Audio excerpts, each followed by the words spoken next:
So I'm a self-taught artist in everything I do. Of course, you guys know that this whole series is me learning to paint right alongside you, but in everything else I do too, whether that's drawing, whether that's writing, whether that's making YouTube videos, I've never had any formal training in any of this. I don't say this to come here and be like, oh, look at me. I'm not trying to do that at all. I want to talk about this, and I specifically want to talk about the process behind this, because from what I gather, based on the amount of you that have DM'd me, saying you paint or draw or, sculpt alongside this series, it seems a lot of you are self-teaching artists as well, and I say self-teaching rather than self-taught, because it seems you're doing it while watching this. And I think it's interesting. I think it's a really interesting idea to totally teach yourself by your own will a skill, because there's very few things that you do that for, right? Like, it's not at all a common thing for people to walk around just teaching themselves how to drive because they love to drive, It's one of those unique things that we all teach ourselves to draw or write or paint, in my case, as I'm doing it on camera. And I think that comes with a lot of interesting things. And first and foremost, as I talk about process here, and I'm going to relate it a little bit to what I'm painting these next couple weeks, I want to first say that, in my opinion, the most important part of teaching yourself any sort of artistic practice or anything like that is doing. I will die on this hill. I am a firm believer in this. I think that if there is somebody out there who is in the best art school in the world, but only does their craft couple days a week, maybe an hour a night because they do it for their class or anything like that, I think that person will always be a worse artist than the person with no formal training, who's never going to go to a fancy school, who's never going to touch any sort of institution, but does it all the time because they love it. I genuinely do believe that. And this is a hill I will die on. Some people will say that there's an invaluable experience in being in a classroom or in learning and in a sort of, a regimented program, and I do see that there's value in programs that are regimented, but I will always say that I think the 100% most important thing is doing.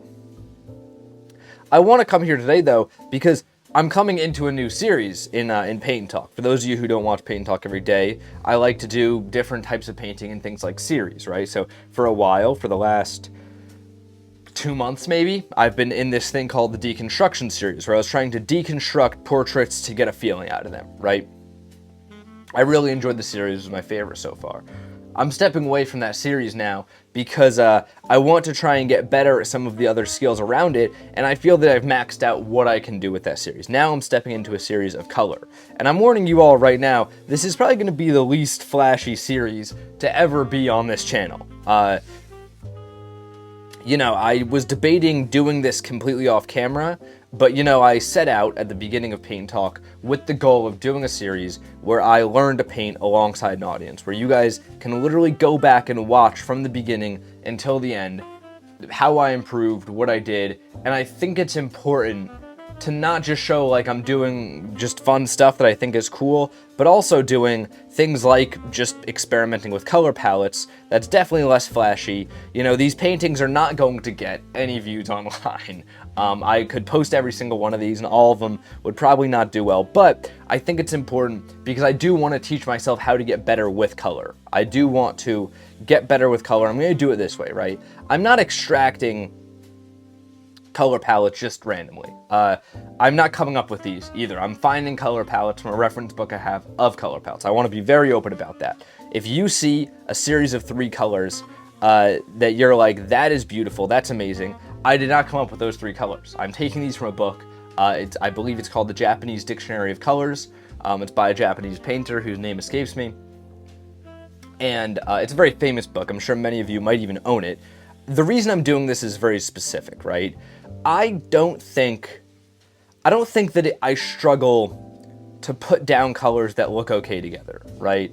And honestly, I could just keep going like this. I could have continued the deconstruction series and just found colors from that book and put them into practice in the series to get things that have nicer palettes. I totally could have done that, and honestly, it would have gone fine. Nobody would have ever noticed. And maybe this way, nobody will notice either, right? But I want to do this way in specific because it's a little bit more of a different way. The other thing I could do is do color the more conventional way, do it in scales, do it in palettes. A lot of the times you'll see a lot of painters do bright red at the top, dark red at the bottom, paint perfect gradient, or dark, do like a kind of a, what's the thing on like Photoshop called? Color board? No. Is it?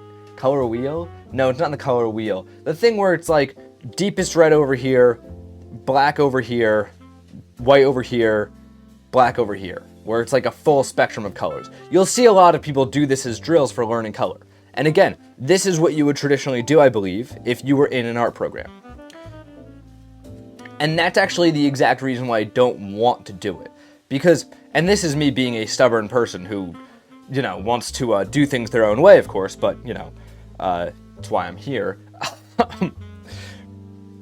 I want to do things in a way that is a little bit more unique than that. Because I think that there's color theory, of course, and there's ways to come up with good color palettes that's scientifically proven or whatever. There are colors that go together, blah, blah, blah, right? But I think in doing it that way, I'm going to end up with a sense of color that looks very similar to everybody else's. And at the end of the day, I mean, as much as there is a skill that comes along with being able to choose colors, with being able to use color in art, it's not a skill that's impossible to cheat, right? I could, for the rest of my life, find color palettes from this book or from the internet and apply them that way. So why am I doing it this way, where I find random color palettes from this book and I try to mix the colors and put them down in ways that look interesting to me, when I could do it a bunch of easier ways that are more traditional? I mean, I could search up, how does Picasso choose his colors? How does Matisse choose his colors? And I could do it that way, and once again, I'd probably get a lot more props that way, because that's the way that people traditionally like, you know what I mean? I want to do it this way because I want to try and find my own feeling in these colors. And that's where this series is going to be the least flashy of any I've done in Paint&Talk.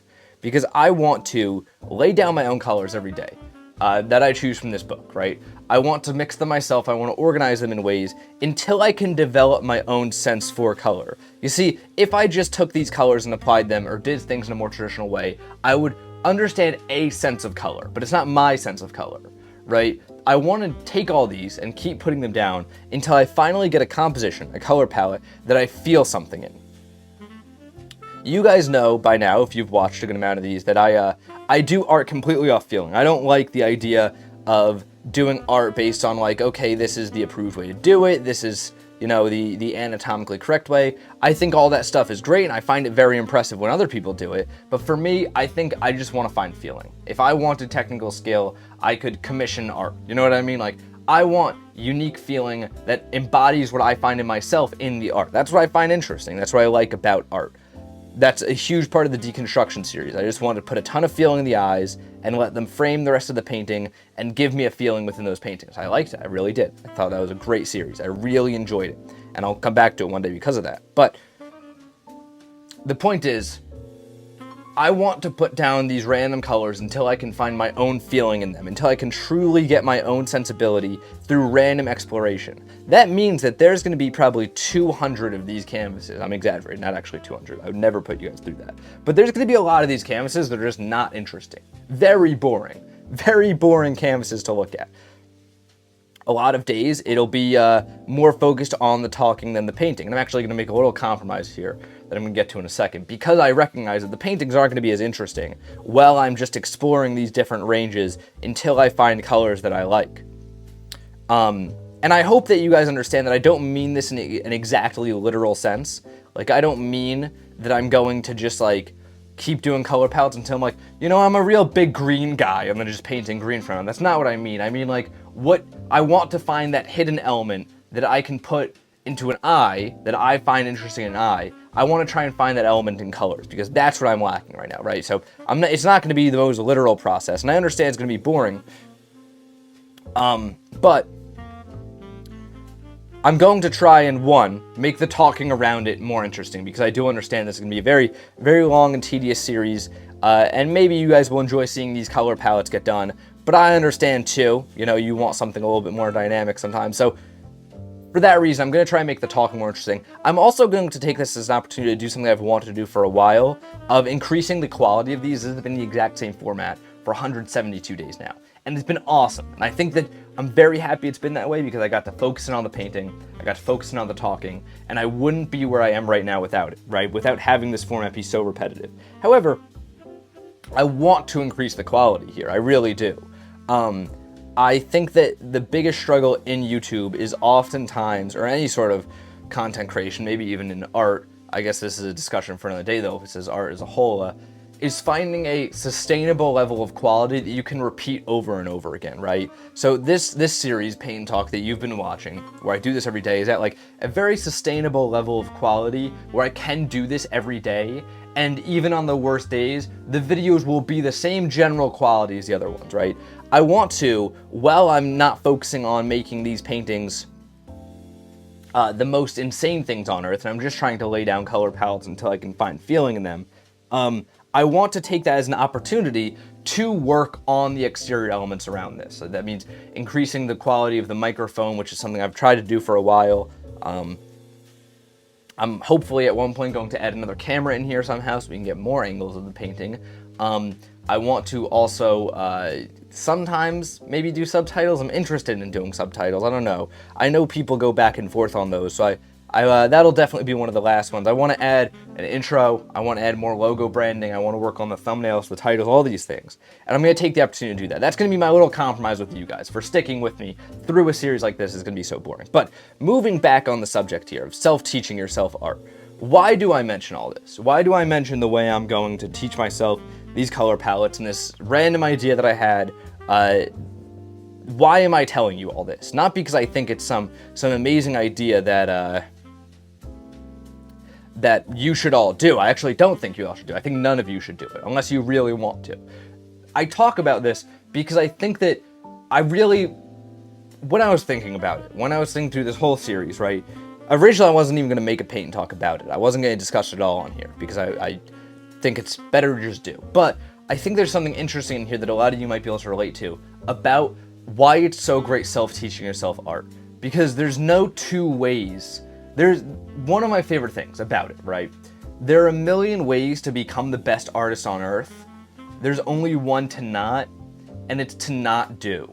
And that's why I think self-teaching is so cool, because in all these million ways to become the best artist on earth, well, we don't end up with one best artist. We end up with a million best artists, because everybody does things in their own way, because everybody has their own process. And I think that oftentimes when, the internet's filled with all this art that is very much in the vein of like, this is a very cookie cutter thing that does well in the algorithm. This is an ASMR video. This is a coloring video. This is an art hack video. All these things do extremely well. And I think we're in a time where everybody is making all this art because they're encouraged to, because they're seeing it online, but nobody's encouraged to do things their own bold, cool way. And I think that's why I wanted to come share this, to show like, I genuinely believe at the end of the day, the most important part of all this is doing it in a way that gets you excited. Like I said, this is not the best way to find color palettes. I could end up with a much better, a more rigorous, and a more technically proficient understanding of color if I did a complete different way. If I just did scales, I learned color theory, I experimented with fruit baskets, I could get a much better sense of color. But this is how I want to get to my sense of color, and this is what excites me. And that is what I wanted to come here and say. That I think no matter how you're doing it, if you're just painting along every day, random things to this, if you're just drawing every day and you're like, whatever, just drawing random things that you like, or you're just drawing the same thing over and over again that you do like, you're on your path to be the greatest artist of all time, because you're only doing something that you can do, that you're interested in. And I think that's the power of self-teaching art.